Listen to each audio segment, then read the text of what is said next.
about the idea that when Asid Lavi, there's going to be two lines, two kavim, Yemin and Smoil, and as we have throughout the entire Seder Ishtalshlos, but in the two lines, in the what's usually a source for diversity and separation, now instead, when Mashiach comes, it's going to be in a way of unity and joining, that it's going to be felt in the two lines, the true oneness of Hashem, the way it expresses itself and comes down into these two lines. So we're holding, again, on page Yud Beis, second paragraph, line 20. Now the Rebbe adds another thing. Not only when Mashiach comes will there be a joining and a union of the two different lines, but because when Mashiach comes there'll be that union and joining, even now it impacts. From this also comes about the idea of the joining and oneness and the avoid of Torah mitzvahs these days.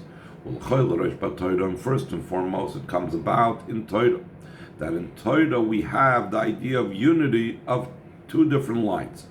So the Rebbe is going to explain where do we find two different lines in Torah and that they are united. So he says, why is it that in Torah this manifests itself? Since it's Torah is called light, it's no way of revelation. This means also when he's studying Torah, and he's studying Torah a negative commandment.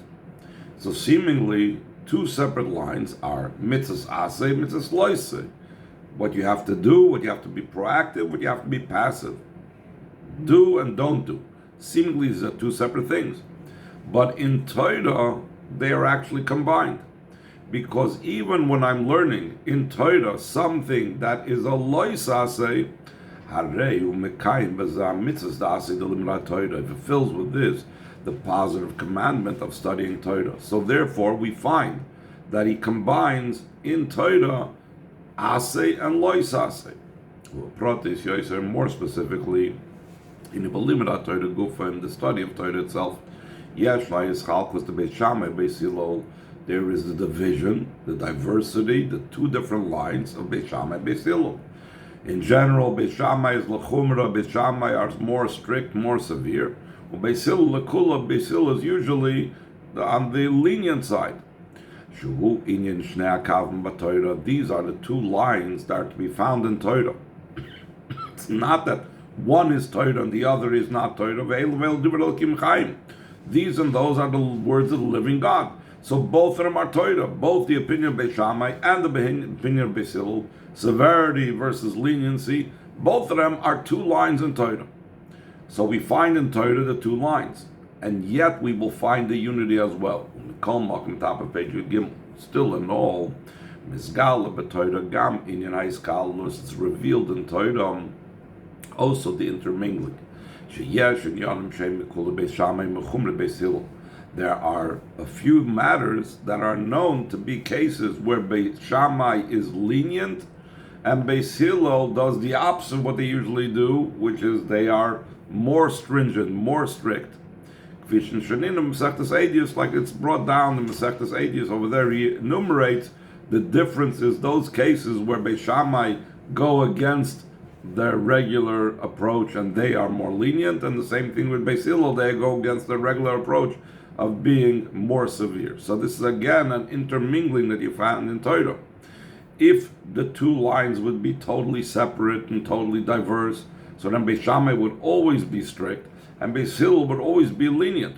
The fact that at times Beis Shammai adopts the lenient view and Beis Hillel adopts a more stringent view, that shows on the intermingling of the two views, that the two lines. So here we find in Torah another example of where two lines mingle together, which is an expression of the achdus that we said comes from higher and is an expression of what's happening when Mashiach comes. And then the Rebbe says a further step. Torah is the illumination. That's where everything starts from.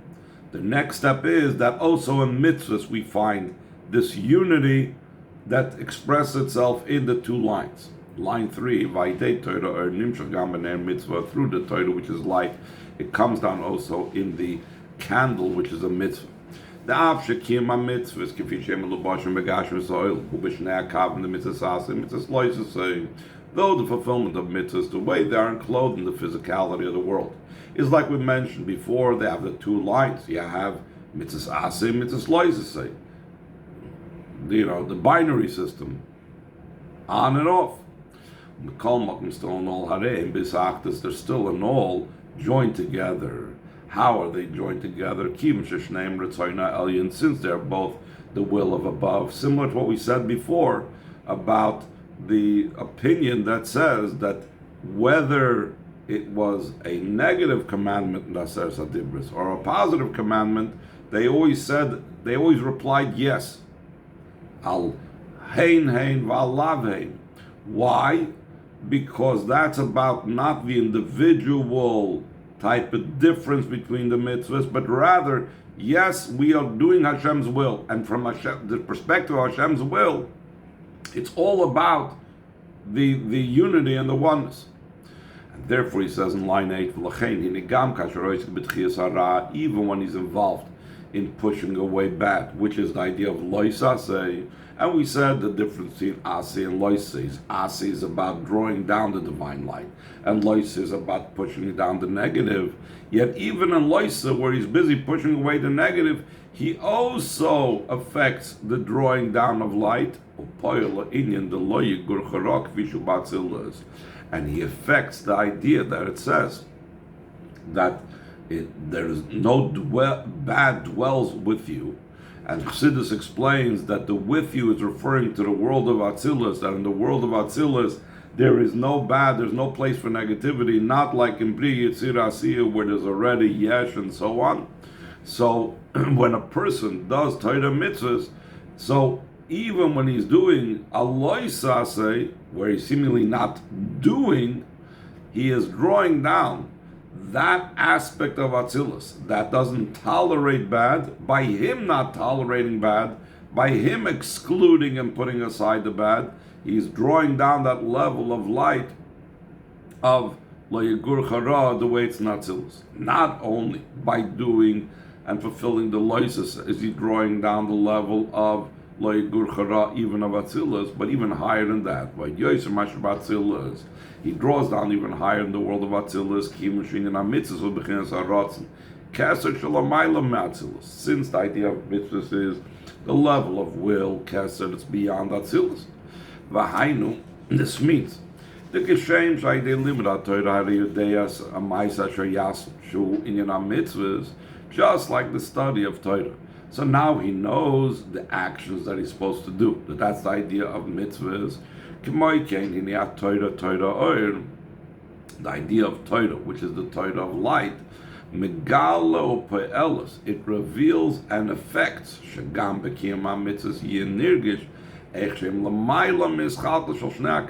also in the fulfillment of mitzvahs should be felt how it is beyond the two lines and the division of the two lines. Therefore, also when mitzvahs do come out in the two lines of asay and lois asay, there's still the idea of joining. So here are all examples in the world of Kedusha. Initially, the reference of this mimer was to what was said in a mimer prior to that, based on the Maimer the Frierdiker Rebbe, that over there it speaks about that there's the coldness and the ambivalence of the Nefesh Bahamis to Kedusha that goes hand in hand with the heat and passion in worldly things. And we were asking about the unity and the joining in those. So the Rebbe goes on in line 20, we say to him even more than that.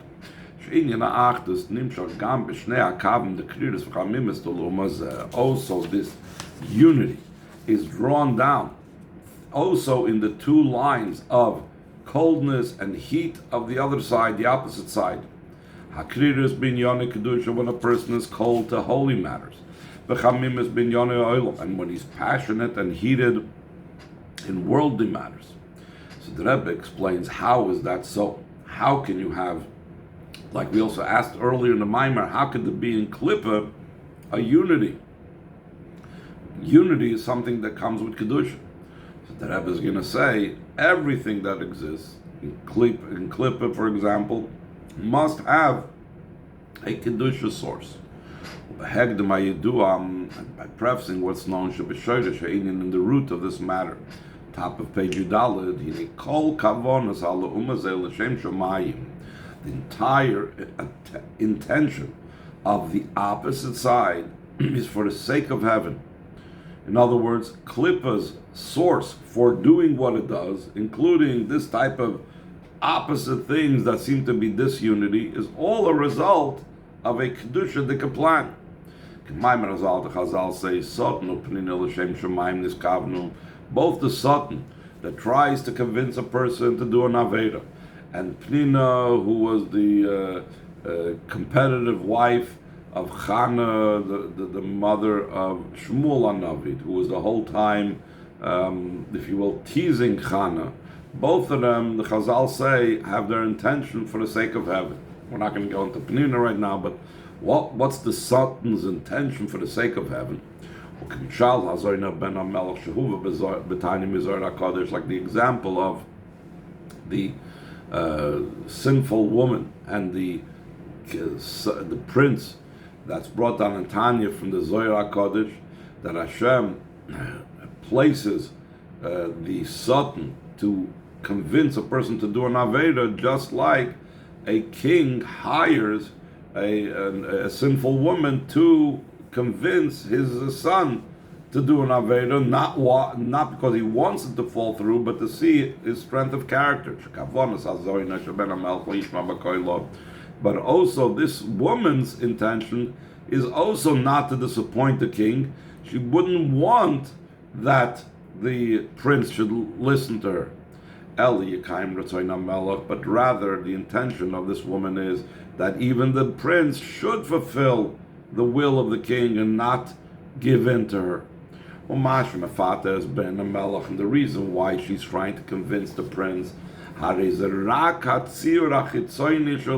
is only the external form that she's taking, but inside she's like rooting for the king and doesn't want that the prince should be seduced. So in a similar vein, that's the idea of the Satan, that the Satan doesn't want that the Yid should follow through. And what's revealed is we only see that external part of the Satan, that the Satan is trying to get us to do what's wrong. But in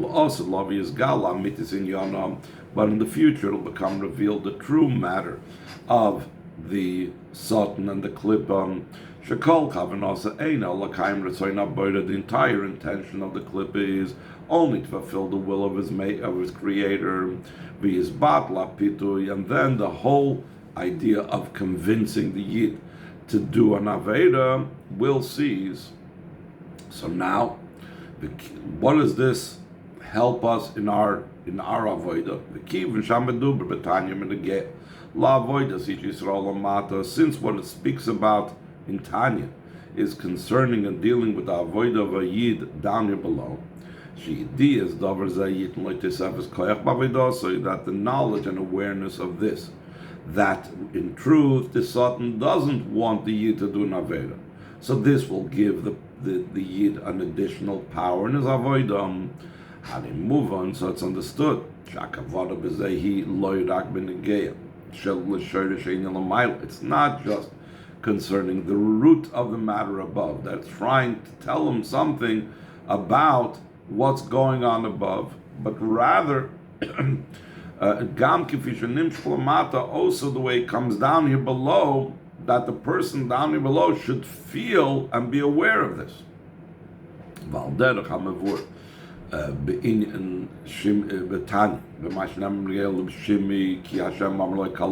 of page Tazvav.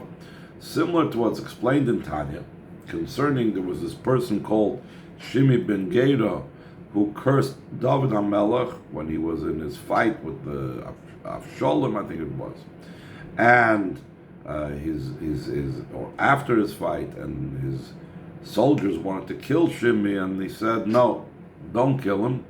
Why? Because Hashem Amar Lo Kalel, because Hashem told Shimei to curse him. The Alter Rebbe says we don't find anywhere that Hashem commanded Shimei to curse him. So what does that mean, that Hashem Amar Lo Kalel? So the Alter Rebbe explains over there in Tanya, Lafi Shachayis B'diburei, B'shah Shedibur Dvarim El LeDavid, Nimshach Miroch Pivis Barach, because the vitality, the energy in his speech, at the time that he spoke these words to David, came from the breath of Hashem's mouth. Shimei couldn't do anything and say anything without Hashem's speech and Hashem's spoken word animating him and making him say this. So therefore, by extension, it comes out that when Shimei cursed David HaMelech, it was all Hashem telling him to curse David HaMelech. Therefore, it's understood that all of these negative things, even down here, Klippa, the way it's down here in the person's body, in the person's Yetzer Hara, in the person's challenges, are all really an external shell of Hashem guiding the Klippa. Therefore, based on this, knowing that even the Klippa down here is literally a clip, it's a shell, it's a mask, it's a covering for the truth and the godliness that's in it. So now we can begin to understand the unity. How is it possible to be a unity in Klippa? Because it's coming from the unity of Hashem. So that's what he explains now, line 4. From this is also understood concerning the passion and the heat in worldly matters. In truth, the entire idea of passion and heat is only applicable in godliness. Klippa doesn't have its own passion. Hashem embeds passion and heat in Klippa. How do we say this? Why do we say this? Like it says, because Avai, your God, is a consuming fire. Therefore, the entire idea of heat and passion that there is in worldly matters, even lower than worldly matters, meaning even in Klippa, had to come only from one source, from the true fire. What's the true fire? The true fire is Hashem. When it comes from that source, which is the true fire, only then can we have the idea of passion and fire and heat in this world. Therefore, so we must say, this is only okay. So through since the entire idea of passion and excitement and heat is something that comes from Hashem, even in Klippa, the reason why there is passion and heat is because Hashem is a flaming fire. Recording in progress. Is only because Hashem is a flaming fire. Therefore, he says in line 8,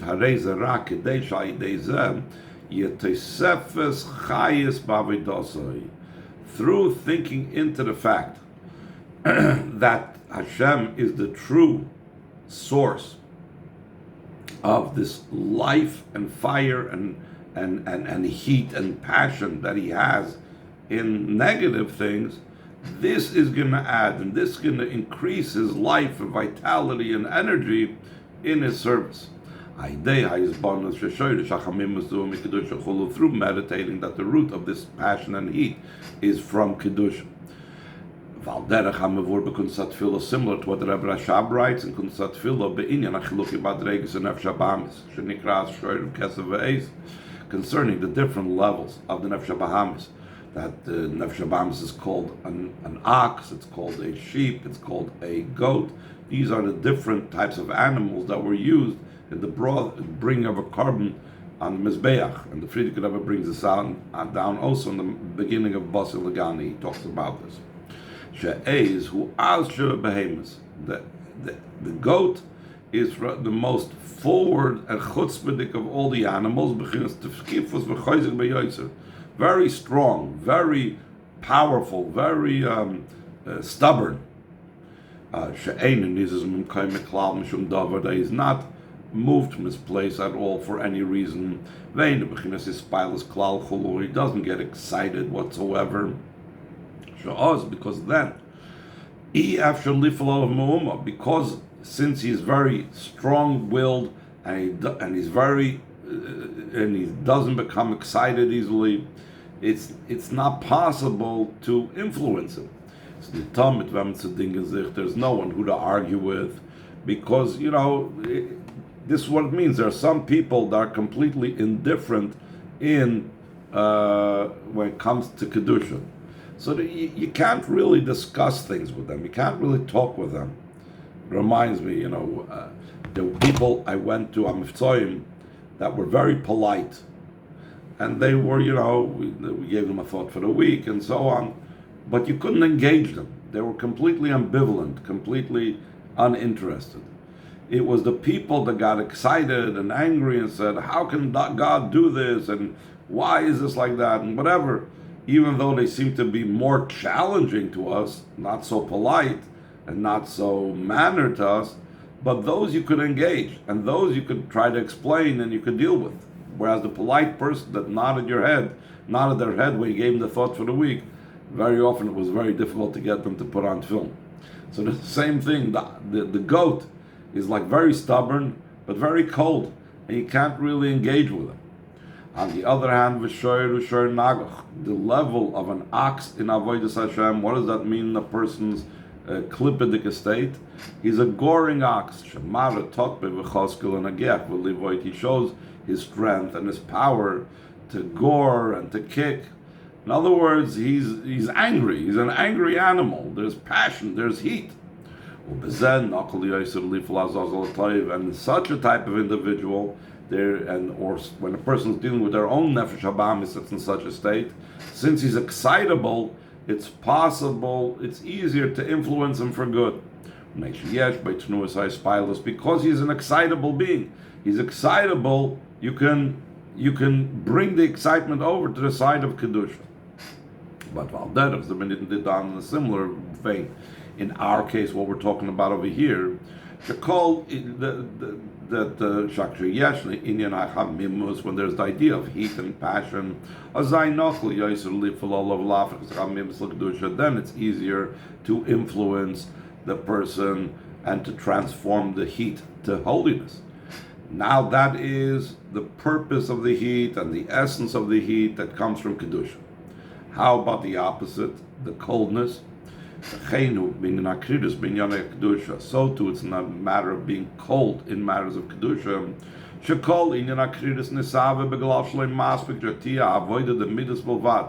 Why did Hashem make it that we can have this type of thing of being cold? Because He wants to encourage us that we shouldn't just